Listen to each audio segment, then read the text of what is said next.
welcome to Lessons Learned, or welcome back if you're subscribed already. If not, please subscribe if you like this video and give me a thumbs up. My name is Sherry, and this episode is Finish It Friday, where every Friday of every week we look and see what I've been doing, what I've got accomplished, and also share some of your accomplishments that you've got done this week. So hang on till more towards the end of the video, and you'll be able to see everyone's finishes for this week that submitted them. And I have guidelines in the description box on how to submit photos to be shown on the following episode of Finish It Friday if you want to check it out and send something in.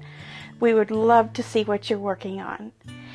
As for myself, I am still working on a few things, and I guess you can see behind me, I just decided to whip this up this week. I may have talked about this on Monday or even the Friday before, I'm not for sure. But this is Pat Sloan's Block a Day March program she has going on right now. And there's actually 36 blocks. Each of these little sections right here are a block right here. So you just make 36 of those and arrange them like this, and you get this really cute quilt out of it. And it's about a 48 by 48. I put a 2-inch border on it, so that makes it 50-ish. And yeah, this is all completed. And I say whip out or whipped up because it just came together so fast. And I mentioned on Monday that I think this will be my go-to pattern for a quick quilt if I ever need a quick one for a gift or something like that. And it's fun, and it's not hard at all. It's super simple, and you just use contrasting fabrics. And you could certainly make these scrappy and use black or white as your chains as well. So you need about 2 yards of 2 different fabrics for this total. And if you want to see the pattern measurements, you can go over to Pat Sloan's website, which is ilovetomakequilts.com, and the free pattern is right there. So you can print it off, or you can look at it on your device, or however. You only need to look at it for a couple of minutes to see what you need to do. So try this pattern out. It's called Cheerful. At least that's what she's called it for her sew along. So I'm sure it's a common block design that you can find in other patterns, but that's what she's calling it, and it's super simple. So it would be what I would call a weekend quilt. I think I started last Thursday or Friday on it, and I put the borders on today. So I've been working on a lot of other things, but if you really concentrated on it, you could get it done in 2 or 3 days, I would say. And then just add a backing and batting and quilt it up. And that's what I'm planning on doing. And then I have been working some more on the kaleidoscope quilt. Let me show you what I have here. I got the first row. Well, let me take one more pin out here so you can see this. There we go. This is the Stack and Whack Kaleidoscope Quilt by Bethany Reynolds, and this is called the Emerging Stars, and I have a whole playlist, a series on me explaining how this is made. If you need the pattern, you'll have to purchase the pattern from Bethany Reynolds. She has books on it. So this row here is a 4-star row, and then every other row is a 3-star row. And I almost got this one done. I still have to connect these 2 pieces here. This seam right here needs to be connected, and then I need to put 2 more pink here would be, and then these over here to finish. You can see on the other end how that would be, and then there's another 4 and another 3 and another 4. So it's going to take me a while to get this done because each one of these is a lot of construction. So it's turning out cute. It's going to be a really precious quilt when I get it all done, but it's going to take me a while to get that done. So let's put this back because I just really love looking at this quilt, don't you? There.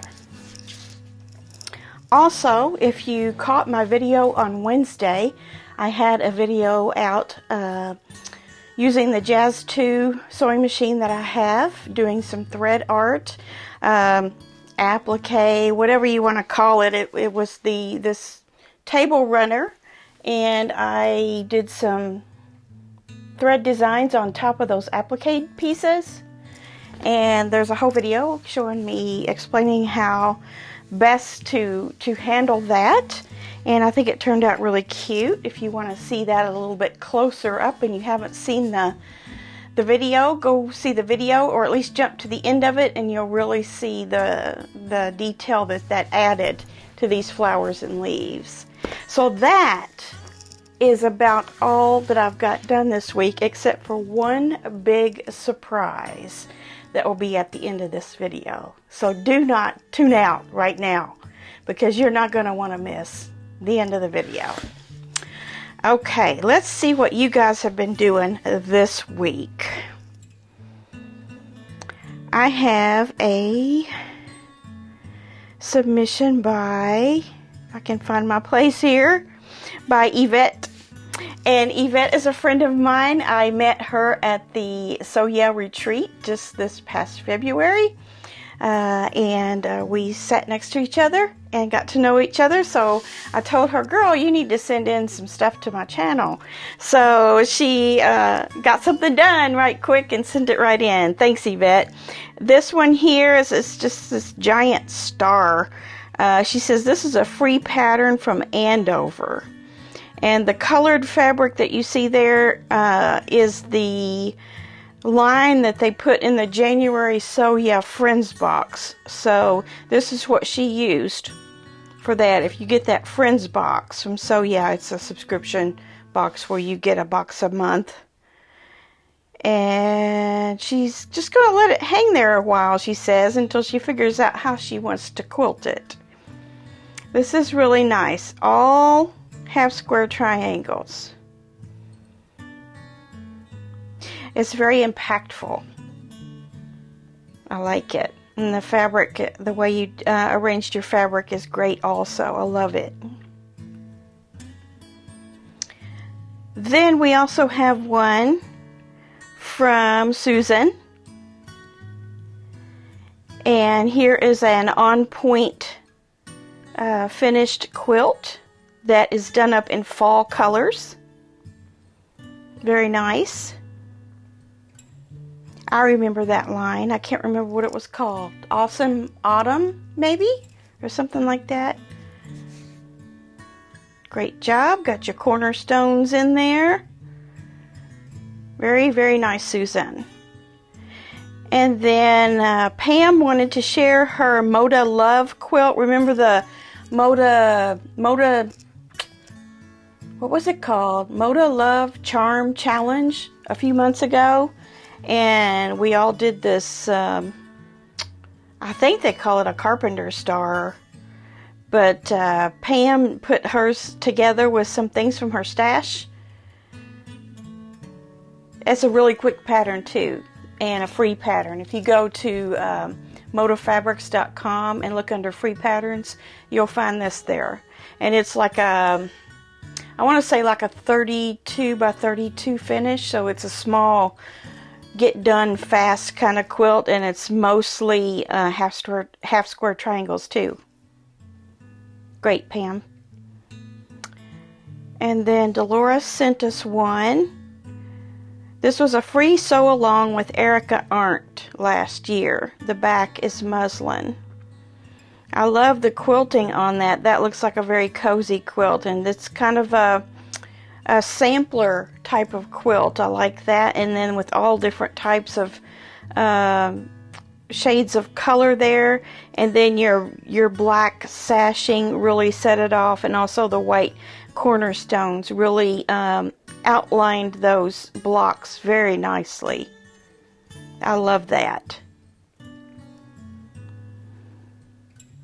You know, we used to use muslin on the back of quilts almost exclusively. You know, you just didn't put any sort of design ideas or, you know, color selection or anything into the back of a quilt.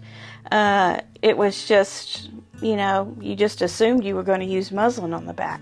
And when I worked at Hancock Fabrics, we had that muslin in 90 inch, and I think we even had it in 90, I think we had it in bed size pieces, like 96 wide or something like that, and maybe 102.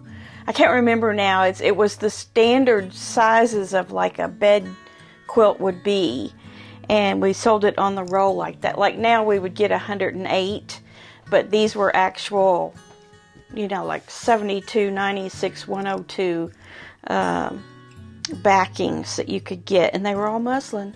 It was either bleached or unbleached muslin that you used. Dolores knows, and she's still doing it. Not anything wrong with that. I love muslin.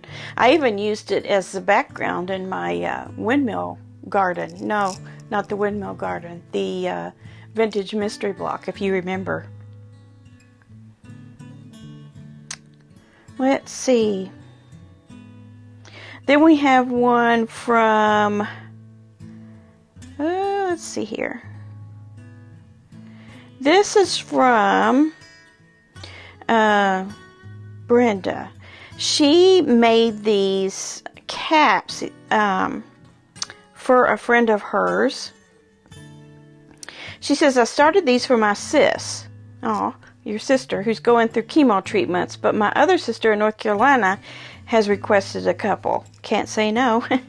I wasn't able to find a way to get them into one picture. Sorry, you're more than welcome to choose the one to show. Yeah, I think I can show all of these. There's the purple and blue paisley floral there. There's a red bandana and buffalo check. And then the yellow multicolored one has a puzzle piece designed fabric for the main body part of it. Those are nice. So you kind of put it on and then tie it behind and then tie back in the front again. So you can have like a little knot on the top or a little bow. Just another option for when you're going through that awkward time of losing your hair and you want to cover your head because it's cold. Not having hair would be cold, wouldn't it? Great job. She said they're all reversible too, and they can be worn 4 different ways. And the pattern is from So Very Easy. And it is easy, she says. All right, we have another submission by Carol, our sun-dyed lady. And here we have a multicolored, rainbow-colored quilt here that she's done with Dresdens. And here's what she says about it. Hi, Sherry. I bought a white king-size flat sheet to make this queen-size whole cloth quilt. I named it Rainbow Circles of Life. I have a thing for rainbow quilts because I think they always end up having a pleasing effect. Yes, they do. I agree.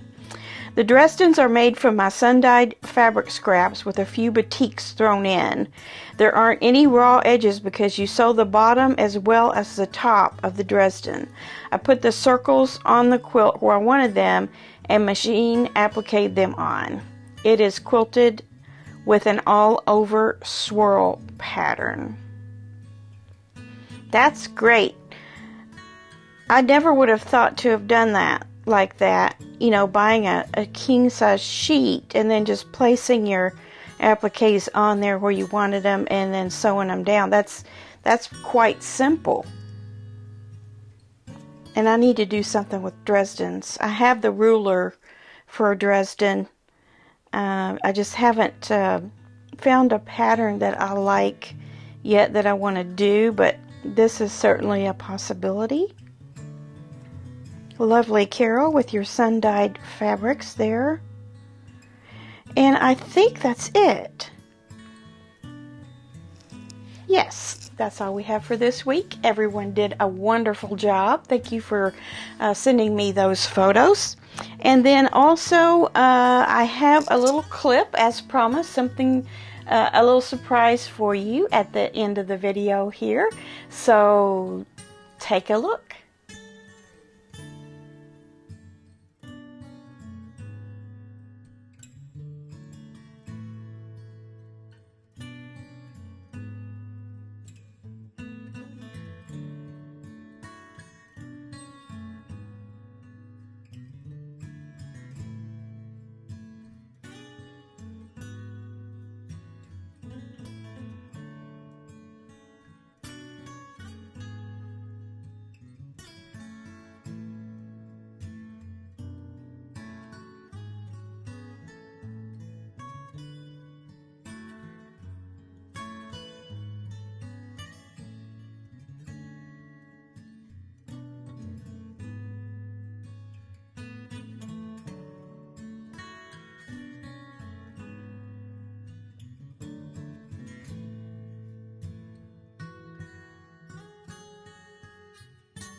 Surprise! Your red and white quilt top is done.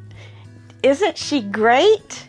I love it. And I love all the different types of fabrics in there. Even the kind of off-white shades that ended up in there.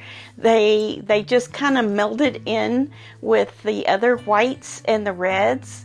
And all the different shades of red in there, and I tried to choose a border that would kind of pull all those together, a type of red that wasn't unique of its own, but rather it kind of somewhere was in the middle of all those tones of red in there. Did you see your fabric in there?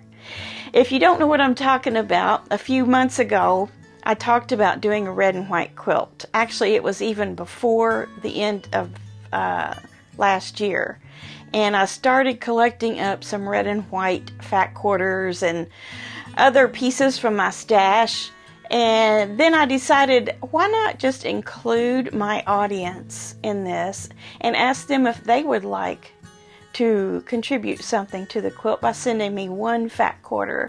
And several of you did that. Some of you sent more than one fat quarter, and I ended up with plenty of fabric to do this quilt. And this is the AndoverFabrics.com website free pattern. If you go there and look for the free pattern tab, you will find the pattern called Alexandria there. And that is what this quilt is, if you would like to make one of your own. And I hope you're pleased with it, all of you who participated in this. And I think maybe we'll just have to do this again sometime. So give me some ideas, if you'd like, on what kind of quilt we could do together next time. All right, you guys have a great weekend. Thank you for tuning in, and I will see you back here on Monday Quilt Chat. Bye.